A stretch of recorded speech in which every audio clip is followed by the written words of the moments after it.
in the car and more time in the film room. Thank you, Tom. I appreciate And I that. seen you have one too, Tom. Don't think I seen. I was just a rental. Hey, I had a few bucks in my pocket at that point. I'm using car stores when we're together. So now Tom Brady's name is right in the middle of Shedeur Sanders' draft storm. And people are dragging him heavy. Fans are blasting Tom for going ghost when Shedeur needed him most. But Tom's firing back, claiming his hands were tied. And here's the wild part. He says the NFL straight up blackballed Shedeur and his brother Shiloh. NFL this weekend. They didn't even have him on his board, on their board. They took him off. And they took him off because the owner said take him off. I don't want that guy. I don't want this entitled person on our team. Tom's always been seen as Deion's right-hand guy when it comes to mentoring Shedeur, so folks expected him to pull favors, make calls, and shake doors open. Whatever it took to get Shedeur in the league early. But when draft night came and Shedeur got iced out, all eyes turned on Tom like, "Where were you, man?" Now Tom insists he tried, but claims the league had already shut the door on Deion's sons. On purpose. Why would they do that? Some insiders are saying this was a pure power flex, a warning shot to Deion, trying to put him in his place by making an example out of his boys. But the question still hangs heavy. What exactly did Deion do that's got his kids caught in the crossfire? Something about this story doesn't add up. And it gets even hotter because the one fanning the flames the most is Skip Bayless. He jumped on Twitter, accusing Tom of flat-out sabotaging Shedeur's draft chances. Skip dropped the bomb. With Tom, did it come about through your dad or something else? Well, far back, I'll say a couple years ago, he extended his hand. He was like, "Come work out with me in Tampa." We flew down there. Dad came and we rode with him. He took me in his truck to this field, to his high school field. Then from then on, he was just telling me knowledge, and I filmed everything. I recorded everything. So now, even sometimes I go back and just listen to the things that he said at that time, and it registers. You know, everything that he said back then registers now, and it applies. So that's what I'm thankful for. It is now pretty clear. Tom Brady, who mentored Shedeur, told the Raiders not to take him. Duly noted. Then he doubled down with another shot. How could Tom Brady's team pass on Shedeur again and again and again? Here's why that stings. Tom actually owns a chunk of the Las Vegas Raiders. That's why fans assumed Shedeur was a lock for one of the league's flashiest franchises. But instead, the Raiders passed, and now the streets are buzzing, asking the real question, did Tom block the move on purpose? What makes it worse is Tom's history with Shedeur. He's been mentoring him for nearly 5 years. They've trained together, worked the field, and Tom's gone on record praising Shedeur's focus, talent, and drive. He's told him to keep grinding, called him special, and hyped his skills over and over. So is Tom just talking for the cameras? Or is there a bigger game being played behind closed doors? Think about it. Tom of all people should have gone harder to make sure Shedeur landed on a top squad. He knows the pain. He was picked 199th in the 6th round back in 2000. Question before I go, Tom, do you think a college kid needs a Phantom, like a Rolls Royce? Nah, hey, no, it's not a Phantom. It's a Rolls Royce Cullinan. I think he needs to get his ass in the film room and spend as much time in there as possible. Thank you, less Tom. time in the car and more time in the film room. Thank you, Tom. I appreciate And that. I seen you have one too, Tom. Don't think I seen. I was just a rental. Hey, I had a few bucks in my pocket at that point. I'm using car stores when we're together. Even though he became the GOAT, Tom knows how brutal it feels to get passed up again and again when you've got real talent. But here's the flip side. Word is, Tom couldn't save Shedeur even if he wanted to. Why? Because powerful NFL insiders were already plotting in silence, moving pieces behind the scenes to make sure Shedeur and the Sanders boys got knocked down. Reports claim it wasn't just about delaying Shedeur's draft. It was about humiliating him in front of the whole world. These power players didn't just want Shedeur dropping a few spots. They wanted him buried. Not day 1, not day 2. They pushed him all the way down to the 5th round, pick number 144. That's not just a slide, that's straight disrespect. Fans were floored. Calling it shocking doesn't even scratch the surface. I've been covering sports for 30 years plus. I have never seen a projected first round pick drop like this. 5 quarterbacks, as of the time of taping this show, have been picked. There was speculation he was going to be number 1. Right. Now, ultimately, Cam Ward, it was always him or Cam Ward. But how the hell you go from speculating about him or Cam Ward to Jackson Dart and... Whispers started flying. People saying something shady was cooking behind closed doors. And guess what? Those whispers weren't wrong. Because let's keep it real. Shedeur ain't no regular rookie trying to sneak into the league. He's football royalty. His pops, Shedeur Sanders, isn't just a Hall of Famer. He's a culture shifter. Primetime didn't just play the game, he owned the game. He showed up with flash, style, and swagger so loud, it had fans worshiping him while his haters prayed he'd disappear. But Shedeur, he made sure everybody knew when he was in the building, and he backed up every ounce of that talk with action. So now the question gets loud. Is Shedeur paying the price for his dad's legacy? Or is the NFL just too scared to let another Sanders come shake their system up? Clearly, it's not about talent anymore. It's about something else. And I'm going to tell you, I spent a large amount of the last 24 hours thinking about nothing more than I was thinking about collusion. Because how in the hell does 32 teams in the National Football League pass on a quarterback that was universally recognized one of the top 3 quarterbacks in the country entering this draft, and 32 teams passed on him? Not once, not twice, not 3 times, but 4 different times they passed on him. How the hell has that happened? 4 rounds. It doesn't happen to a quarterback. We've never seen anything like this before. We've seen guys drop because of injuries. We've seen guys drop because of off-field issues, but we've never seen a quarterback projected to be a top 20 pick, universally recognized one of the top 3 quarterbacks in the draft, projected to be a first rounder, in all likelihood a safe bet of a late first rounder, and drop literally to the 5th round. We haven't seen anything like that. And when you're talking about the owners, I'm gonna keep in mind, and I tweeted about this, seems very Kaepernick-like, as in Colin Kaepernick. Deion wasn't just an athlete, he was a show. He danced, he flexed, he embarrassed entire teams. And the craziest part, he wasn't bluffing. He was that fast, that skilled, that fearless. The man redefined what dominance looked like on the field, and folks are still talking about it decades later. With a legacy like that, Shedeur should have been locked as a top 3-round pick, no debate. But nope. The league passed. Even the president of the United States couldn't believe it. He literally asked, "What is wrong with NFL owners? Are they stupid?" Then he went on a rant about how Deion was one of the greatest college players ever, an even better pro, and now a sharp, street-smart coach raising sons built for greatness. And when it came to Shedeur, his words were clear. He should be picked immediately by a team that wants to win. But that didn't happen. Not even close. And now everybody's left scratching their heads. So why the stall? Why the cold shoulder?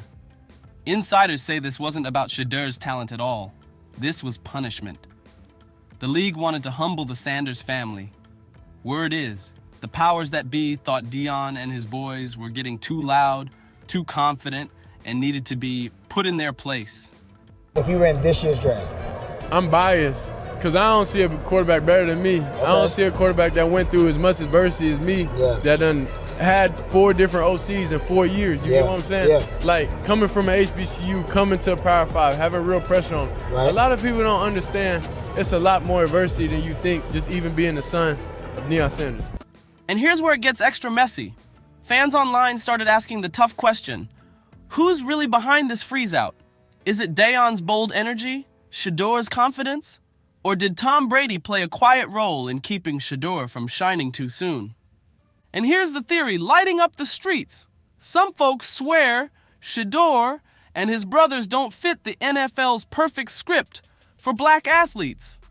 The league loves a rags-to-riches backstory, the kind they can package and sell.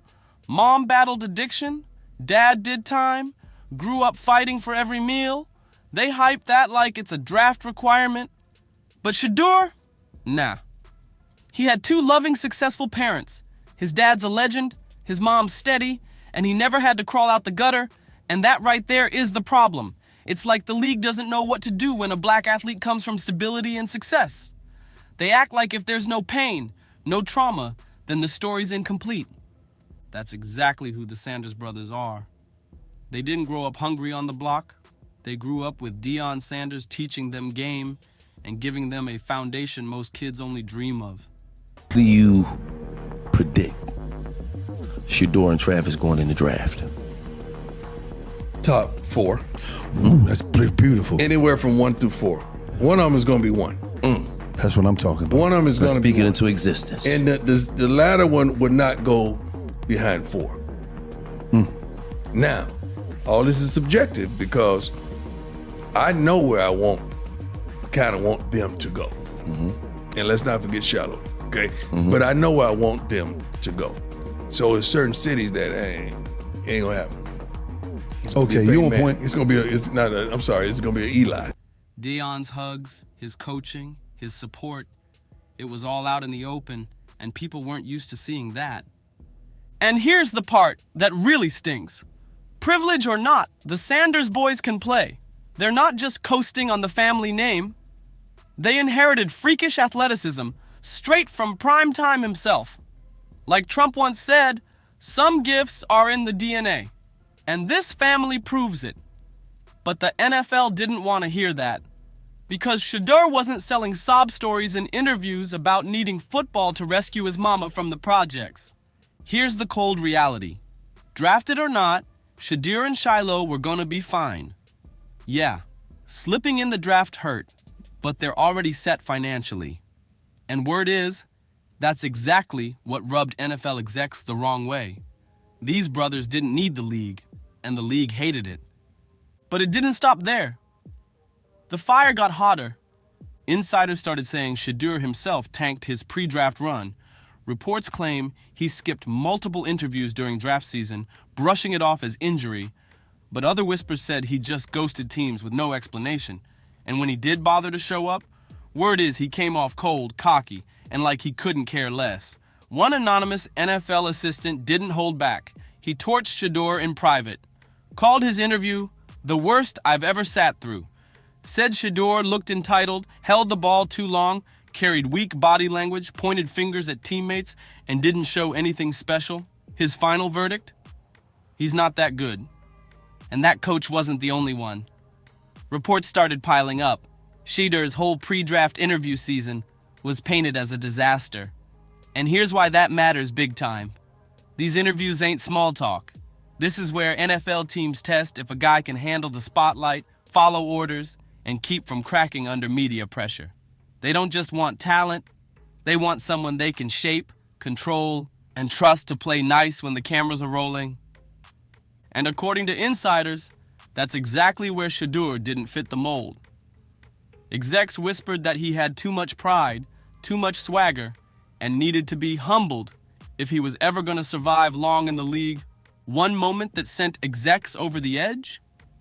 In an interview, Shedeur flat out called himself a legend. Not future legend, not someday legend.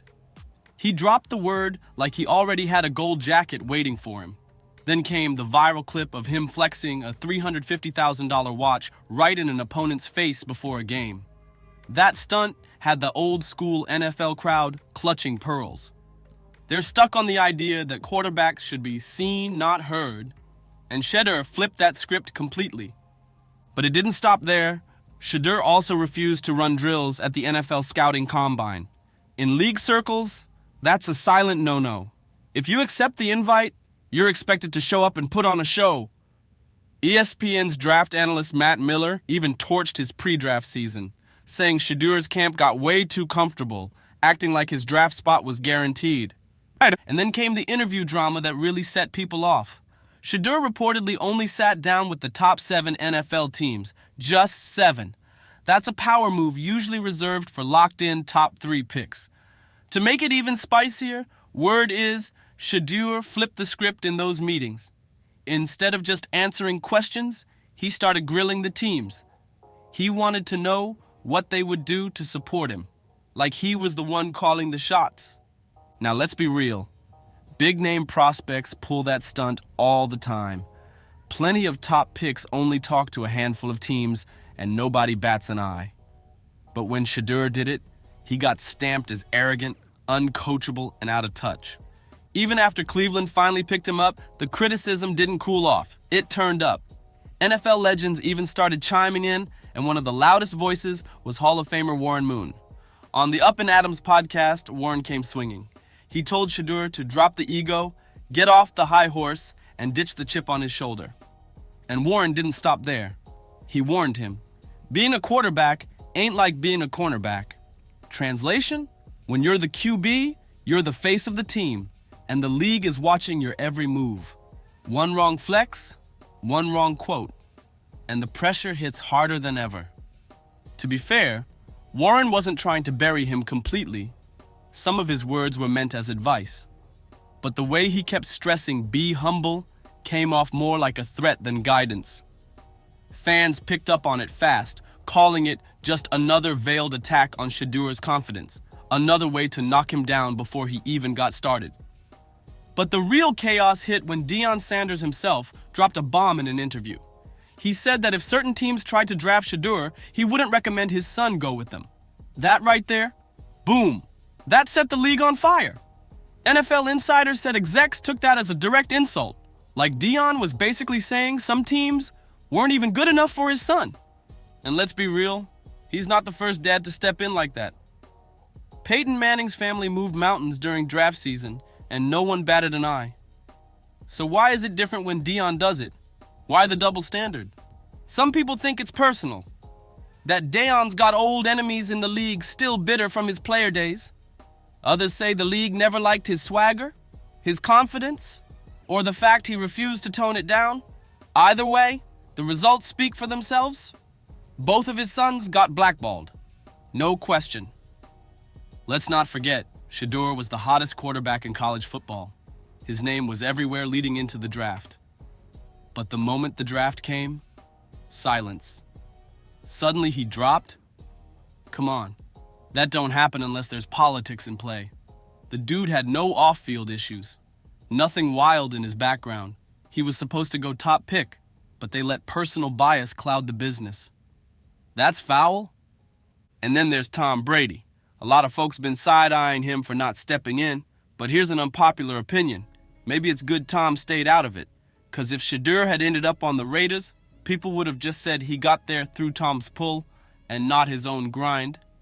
At least now, no one can question whether he earned it because he had to fight through the storm alone. But what do you think? Was Shedeur really blackballed? Did the NFL do him dirty? And should Tom Brady have stepped in, or was he right to stay out of it? Drop your thoughts in the comments. Don't forget to like, share, and subscribe, and I'll catch y'all in the next one.